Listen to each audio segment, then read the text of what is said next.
The scream tore through the marble hallway before anyone understood what was happening. Jae-won reached the bedroom in seconds. His wife Amara was already on the floor. One hand pressed against her swollen belly, the other shaking against a spreading stain of red, soaking into white carpet. Her eyes found his, wide with terror. Something's wrong. Jae-won didn't call a doctor. He didn't call an ambulance. He walked straight to the control panel by the door and sealed every exit in the house. Steel shutters dropped over windows that hadn't closed in 6 years. Reinforced doors locked with a sound like a coffin sealing shut. Dozens of armed men paid to protect this family, were suddenly trapped inside the same walls as the woman bleeding on the floor. Because Jae-won already knew something the rest of the house didn't. This wasn't an accident. And somewhere inside these locked walls, the person responsible was still breathing the same air as his wife. If you're watching this from the United States tonight, or anywhere else in the world, drop a comment below and tell us where you're tuning in from. Hit that subscribe button and like this video, because what happens inside that mansion over the next few hours will change the way you think about love, loyalty, and what a man is willing to do to protect the people he loves. Now let's get back to the story. 6 years earlier, nobody in Seoul believed the rumors. Kang Jae-won, heir to one of the most feared crime syndicates in the country, did not fall in love. He acquired things. He controlled things. He eliminated things that threatened his family's empire. Love was a weakness his father had beaten out of him before he turned 16. Back when Jae-won still cried at night, and his father called it unacceptable for a man who would one day carry the family name. Then Amara Whitfield walked into his life, and everything his father had built inside him began to crack. She was an American nurse working at a private clinic in Gangnam, the kind of place wealthy families sent their injured men when they couldn't risk a hospital asking questions. Jae-won came in with a bullet wound in his shoulder and a face carved from stone, refusing painkillers, refusing sympathy, refusing to give his real name. Amara refused to be intimidated by any of it. "You can bleed on my table in silence," she told him, threading the needle without looking up. "Or you can tell me what actually happened so I know what I'm dealing with. Either way, I'm not letting you die tonight. So decide how difficult you want to make my job." Nobody spoke to Jae-won like that. Nobody except Amara ever again. Their courtship was slow and dangerous, hidden from his father, hidden from the men who watched Jae-won's every move, and reported back to the syndicate's inner circle. She didn't know, at first, what he truly was. When she finally learned the truth, standing in a warehouse she should never have seen, watching Jae-won give an order that ended with 2 men on their knees, she didn't run. She should have run. Instead, she asked him one question, her voice shaking but steady. "Do you feel anything when you do that? Or did they take that away from you a long time ago?"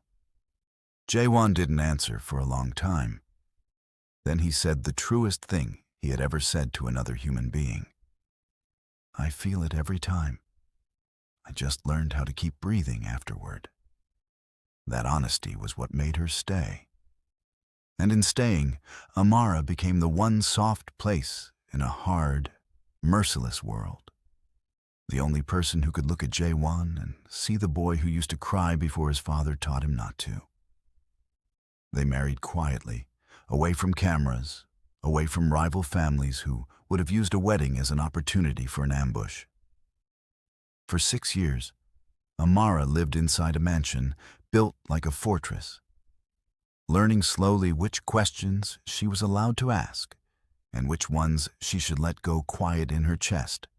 She learned to recognize the sound of his phone ringing at 3 in the morning, the sound that meant somebody, somewhere, had just died. She learned to stop flinching at the blood on his knuckles and to start noticing instead The way his hands went gentle the moment they touched her. When she told him she was pregnant, Jae-won, a man who had ordered executions without blinking, sat down on the floor of their bedroom and wept. "I don't know how to be a father," he told her that night, his voice breaking in a way she had only heard once before, the night he'd told her about his own father's fists.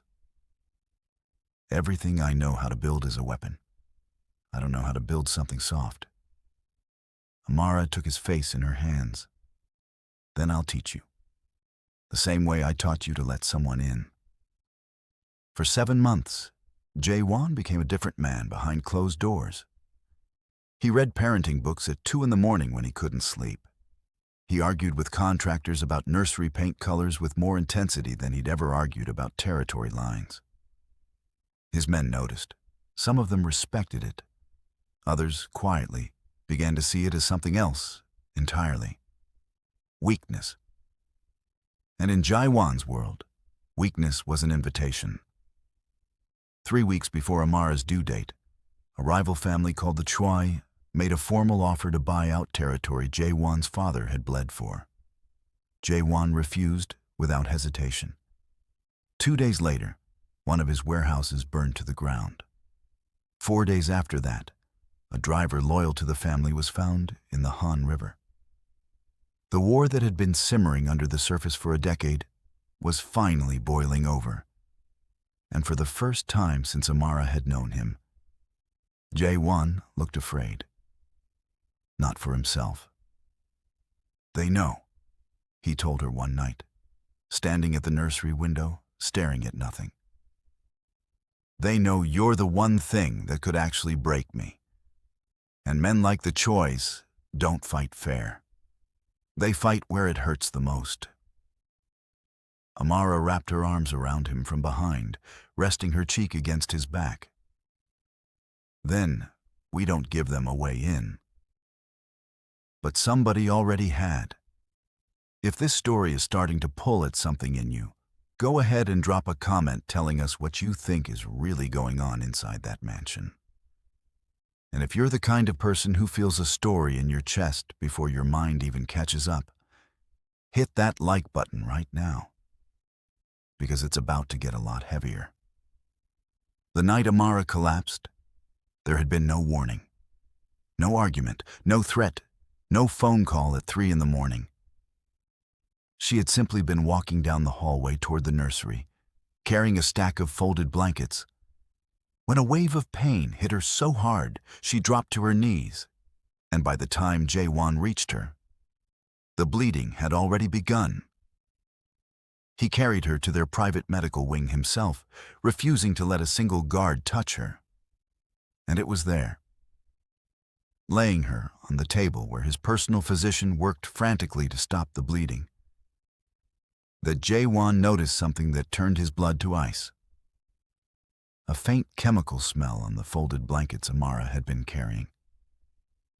A smell he recognized immediately, because he had used compounds like it himself, years ago, before Amara taught him a better way to survive in his world. Someone had contaminated the nursery linens with something designed to trigger exactly this. A slow, quiet attack meant to look like a tragic accident, timed for a moment when no cameras were watching, executed by someone who had access to the most protected room in the entire house. Someone inside the mansion. That was the moment Jae-won sealed every door, because whoever did this was still inside these walls with them, and Jae-won was not going to let them walk out. He stood in the doorway of the medical wing, watching his physician work, watching Amara's face go pale and frightened as monitors beeped in warning tones. And for the first time in his life, Jae-won felt something he had never allowed himself to feel in front of his men. Pure, unfiltered terror. "Save her," he said, his voice a low, dangerous whisper that every man in that room understood was not a request. "Save both of them, or none of you leave this house breathing." Dr. Han, the physician who had served the family for 15 years, did not look up from his work. The baby's heart rate is dropping. I need to operate now, and I need this room cleared of everyone except essential staff. Jae-won did not move. Everyone? Dr. Han repeated, finally meeting his employer's eyes, including you. For a long moment, nobody in that room breathed, because everyone knew Jae-won did not take orders. Not from rivals, not from his own men, not even from his father while he was alive. But watching Amara's hand go limp against the table, watching her lips move his name without sound, Jae-won did the hardest thing he had ever done. He turned and walked out, and let the door close behind him. In the hallway, surrounded by his most trusted men, Jae-won turned slowly to face them, and his voice, when it came, was quieter and more terrifying than any shout could have been. One of you did this, or one of you let someone in to do it. And I am going to find out which, tonight, before the sun comes up. Nobody spoke. The linens for that nursery, Jae-won continued, were delivered, folded, and placed by exactly 4 people. My head of security, my driver, my father's old advisor, who I kept out of loyalty, and the housekeeper who has worked for this family since before I was born. His eyes moved slowly across each face. Somebody is going to tell me the truth tonight, or I am going to find it myself, and I promise you, I am far better at finding truth than any of you are at hiding it. If your heart is pounding right now, that means this story is doing exactly what it's supposed to do. Take a second, comment your thoughts below, and let this video know if this story is affecting you emotionally. Because we are just getting to the part that changes everything. The first person Jae-won questioned was his head of security, Min-ho, a man who had guarded Jae-won since they were teenagers running errands for his father. Min-ho's hands shook as he answered every question, and his fear seemed genuine. But fear alone proved nothing. Fear could mean guilt. Fear could also simply mean that a man understood exactly how dangerous the person standing in front of him truly was. I would die for this family, Min-ho said, his voice cracking. I would die for her. Then prove it, Jae-won answered. Tell me who had access to that laundry room tonight, besides you? It was his father's old advisor, a man named Director Seo, who finally cracked under the weight of the silence, sweat beating along his temple as Jae-won's eyes settled on him and refused to move. I only delivered a message, Seo stammered. I didn't touch the linens. I would never. A message, Jae-won repeated slowly. From who? Seo's silence lasted 3 full seconds, too long. From the choice, he finally admitted, his voice barely above a whisper. They reached out weeks ago. They said if I gave them information, just information, timing, schedules, nothing more, they would leave the rest of the family untouched. They said they only wanted leverage, not blood. Jae-won's hands curled into fists at his sides, and for a moment, everyone in the hallway thought Director Seo was about to die where he stood.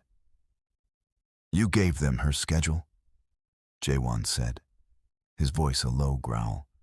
You gave them access to my wife's pregnancy. I didn't know they would hurt her, Seo pleaded.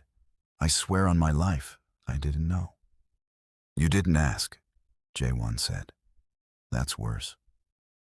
But even as those words left his mouth, something didn't sit right in Jae-won's chest. Director Seo was a coward, a man capable of selling information for money. But he was not capable of walking into a private medical wing and contaminating linens with a compound this specific. That kind of precision required medical knowledge. It required someone who understood exactly how much of the chemical would cause bleeding without triggering an obvious poison. Someone who understood dosage, timing, and how to make it look natural. Someone with medical training. Jae-won's blood went cold as his eyes lifted from Director Seo and moved slowly down the hallway toward the closed doors of the medical wing, where Dr. Han was fighting to save his wife's life. The same Dr. Han who had access to every compound in that house. The same Dr. Han who had served the family for 15 years and had never once been questioned, because loyalty that old was supposed to be beyond suspicion. The same Dr. Han who had insisted, more forcefully than usual, that Jae-won leave the room before the operation began. Inside the medical wing, the monitors let out a sound that stopped every heart in the hallway. A long, flat, single tone. "No," Jae-won whispered, already moving toward the door. "No, no, no." He burst through the doors just as Dr. Han looked up, his gloved hands soaked in red, his expression unreadable in the harsh surgical light. "Get away from her," Jae-won snarled, crossing the room in 3 strides. But before he could reach the table, Dr. Han raised both hands, and behind him, a second monitor let out a different sound. A small, weak, but steady heartbeat. "She's alive," Dr. Han said quickly. "They're both alive. I had to restart her heart for 11 seconds during the bleeding, but she's stable now. And the baby—" His voice caught in his throat. "The baby is early, but she's breathing." Jae-won's knees nearly gave out beneath him. But relief lasted only seconds, because that was when Amara, barely conscious, her voice raw and broken, reached out and grabbed Jae-won's sleeve with the last of her strength, pulling him close enough to whisper 4 words that would change everything he thought he understood about this night. It wasn't the linens. Jae-won froze. "What?" "The tea," Amara whispered, her eyes struggling to stay open. "Before the linens. She brought me tea an hour before, said it would help with the cramps." "Who, Amara? Who brought you tea?" Her eyes fluttered, fighting to stay conscious, fighting to get the last words out before the sedation pulled her under. "Grandma," she breathed. "Halmoni brought me the tea." The room went silent. Because Halmoni wasn't a rival. Halmoni wasn't a spy from the Choi's. Halmoni was Jae-won's own grandmother, the sweet, aging matriarch of the family, the woman who had held Jae-won as a baby, the woman everyone in that house had trusted without question for 60 years. We are getting close to the truth now. And if you've made it this far, this story is about to test everything you thought you understood. Subscribe now if you love stories built on twists you never saw coming. And let's keep going. Because the biggest secret in this house has been hiding in plain sight the entire time. Jae-won found his grandmother exactly where he expected. Sitting in the family's private tea room on the 3rd floor, her hands folded calmly in her lap, as if the entire mansion wasn't in lockdown, as if her granddaughter-in-law wasn't fighting for her life 2 floors below. "You've come to ask me something," Halmoni said before he could speak, her voice steady, almost gentle. "I can see it on your face. You look exactly like your father did, the night he found out what I'd done to your mother." Jae-won's blood ran cold. "What did you do to my mother?" Halmoni's eyes, sharp despite her age, finally lifted to meet his. "Your mother was not the first outsider this family tried to accept, Jae-won. She was the first one I made sure never had a second child. Do you understand what I'm telling you?" The room seemed to tilt beneath Jae-won's feet. "You've spent your whole life believing you were an only child because it simply happened that way," Halmoni continued, her voice never rising, never breaking, terrifyingly calm. "It didn't happen. I made sure of it, because this family cannot survive divided bloodlines and divided loyalties. And I have watched, for 60 years, every outsider who married into this house eventually try to soften it, weaken it, turn it into something it was never meant to be. She's not an outsider, Jae-won said, his voice shaking with a rage he had never directed at family before. She's my wife. That child is my blood. That child, Halmoni said quietly, would have been the first true heir born from a foreign mother in this family's history. Do you understand what that means to the men who still whisper behind your back?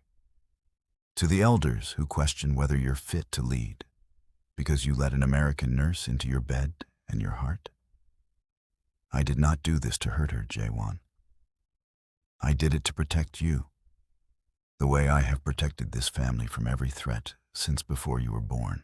Jae-won stared at the woman who had rocked him to sleep as a child, who had wiped his tears when his father was cruel. And for the first time in his life, he did not recognize her at all. You almost killed her, he said, his voice barely above a whisper. You almost killed your own great-grandchild. I gave a dose meant to end the pregnancy quietly, weeks early, in a way that would look natural, Halmoni said. And for the first time, something like doubt flickered across her face. I did not expect her body to fight this hard. I did not expect... She stopped. You didn't expect her to survive, Jae-won finished for her. Halmoni said nothing. She didn't have to. Jae-won stood there for a long moment, torn between 60 years of love and the horrifying truth now sitting in front of him. And when he finally spoke, his voice carried the full, cold weight of everything his father had ever taught him about loyalty and everything Amara had taught him about love. You will never see this child, he said quietly. You will never step foot near my wife again. And if you ever come near either of them for the rest of your life, grandmother or not, I will treat you exactly the way I would treat any other threat to this family. For the first time in Jae-won's memory, his grandmother's composure finally cracked, tears filling eyes that had never shown weakness in front of him before. You would choose her over your own blood? She is my blood now, Jae-won said, and so is our daughter. We're heading into the final stretch of this story, and it's about to get intense. If you love stories filled with suspense, betrayal, and twists you never see coming, hit that subscribe button right now. Because what happens in the next few minutes will stay with you long after this video ends. The following hours blurred into a single, exhausting vigil. Jae-won sat beside Amara's bed as the sedation slowly wore off, holding her hand while their daughter, tiny and fragile in an incubator across the room, fought to stabilize her breathing. Dr. Han moved quietly between them, monitoring vitals, refusing to let anyone rest until he was certain both mother and child were truly out of danger. Outside that room, the mansion remained locked, but the danger inside its walls had already been found and named. Director Seo was taken away by men who would ensure he never sold information to anyone again. Halmoni was moved to a secured wing of the estate, no longer welcome in the main house, her betrayal now a wound the entire family would have to learn to live around. But the deepest danger, Jae-won realized as he sat in that quiet room watching his wife breathe, had never truly been the Choi, or Director Seo's greed, or even his grandmother's twisted idea of protection. The deepest danger had always been the silence, the years of unspoken tradition that told an entire family love could be a liability, that softness was something to be cut away rather than protected. Amara's eyes finally opened near dawn, weak but alive, finding Jae-won immediately, the way she always did. The baby, she whispered. She's fighting, Jae-won said, his voice thick with emotion he no longer tried to hide. Just like her mother. Tears slipped down Amara's face, exhaustion and relief tangled together. You locked the whole house? I would have locked the entire city, Jae-won said, pressing his forehead gently to hers, if it meant keeping both of you safe. 3 days later, Their daughter was finally strong enough to be held. Jae-won cradled her with a gentleness none of his men had ever witnessed, tears falling freely down a face that had never once shown weakness in front of anyone but Amara. "What do we name her?" Amara asked softly, watching him from the bed. Jae-won looked down at his daughter's tiny hand wrapped around his finger, and for the first time in his life, he understood exactly what his grandmother had never learned in 60 years of trying to protect a bloodline through fear. "Hana," he said quietly. "It means the first, because she's the beginning of everything this family should have been all along." Before we close this story out, if it moved something in you, share it with someone who needs to hear it tonight, and drop a comment telling us the biggest lesson you're taking away, because this one deserves to be remembered. In the years that followed, the mansion that had once been sealed in fear slowly became a home filled with laughter it had never known before. A home where a little girl with her mother's warmth and her father's quiet strength grew up surrounded by people who had finally learned that protecting a family and controlling it were never the same thing. Jae-won never forgot the night the doors locked shut around him. The night he learned that the greatest threats rarely come from outside the walls we build to protect ourselves. They come from the people we never thought to question, hiding behind decades of trust we never dared to examine. And somewhere in that lesson was the truest thing Amara ever taught him: that love, real love, is not the weakness his father once beat into him to fear.